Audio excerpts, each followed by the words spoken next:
Olá, hoje vamos mergulhar num momento que mudou a história para sempre. Pensem nisto, uma única noite de caos e violência numa cidade colonial que, no fim de contas, acendeu a faísca de uma revolução inteira.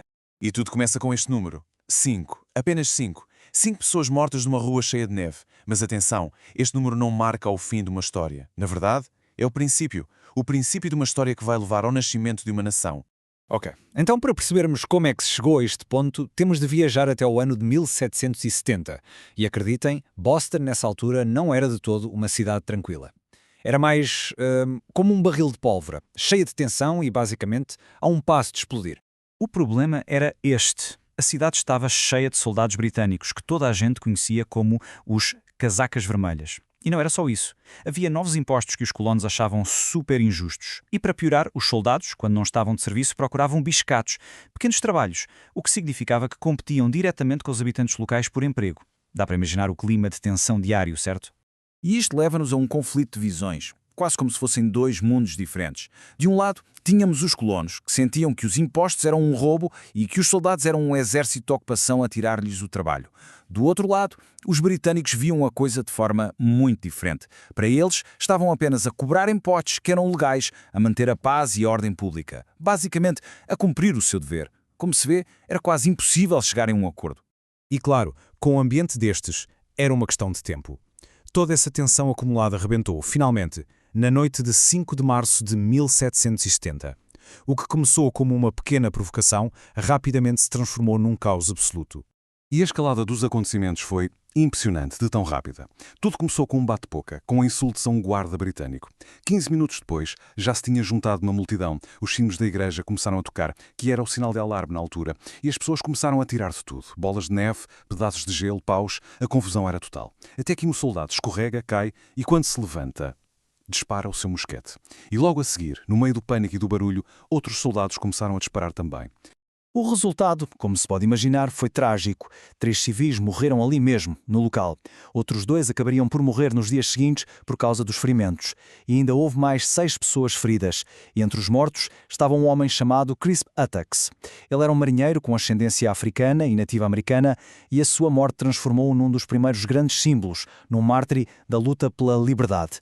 Mas a história desta noite não foi contada apenas com palavras ou pelos tiros que foram disparados. Não, ela foi moldada acima de tudo por uma imagem tão poderosa que se espalhou como um incêndio por todas as colónias.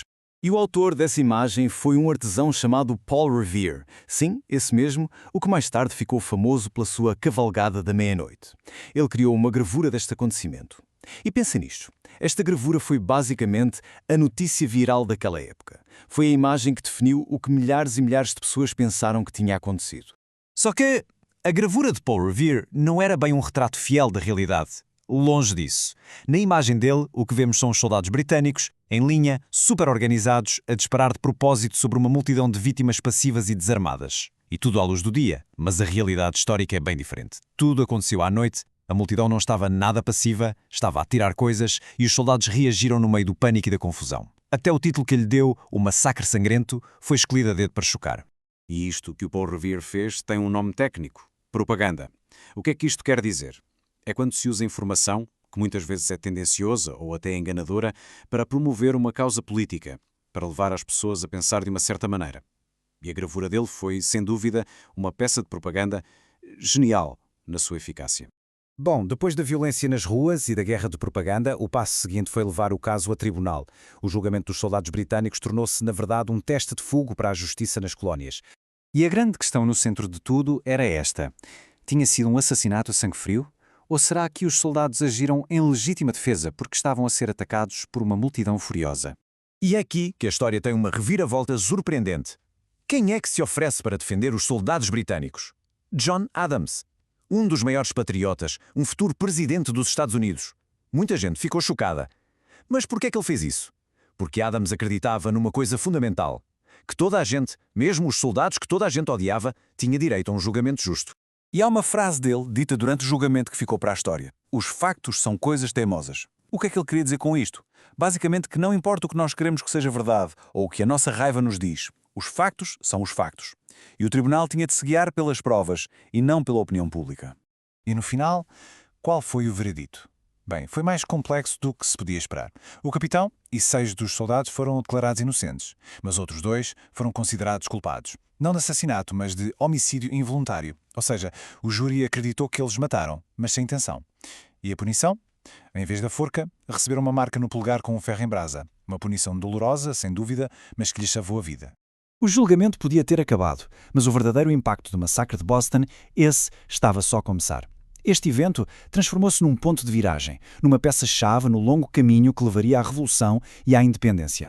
Então, como é que um confronto numa rua se transforma numa causa nacional? Foi um processo. Primeiro, a indignação com o massacre, alimentada pela gravura do Paul Revere, uniu as pessoas contra a Grã-Bretanha. Depois, para se manterem em contacto, as colónias criaram os chamados comitês de correspondência, uma espécie de rede para partilhar notícias e coordenar ações. Para garantir que ninguém se esquecesse, o dia 5 de março passou a ser uma data de comemoração patriótica. E o mais importante, as colónias que antes mal falavam umas com as outras começaram a unir-se por uma causa comum. No fundo, o massacre de Boston foi a prova de que as coisas tinham ido longe demais. Mostrou que a força militar podia ter consequências terríveis. E, mais do que tudo, cimentou de vez a desconfiança dos colonos. A partir daquele momento, para muitos, ficou claro que já não podiam confiar no governo britânico para defender os seus direitos. E tudo isto deixa-nos com uma pergunta final para pensar. Como é que uma simples imagem pode mudar o curso da história? Porque, na verdade, a história do massacre de Boston é 2 histórias em uma. É a história do que aconteceu na rua e é a história da gravura que contou essa história ao mundo. E o que aprendemos é que, por vezes, a forma como uma história é contada pode ser tão ou mais poderosa do que o próprio acontecimento.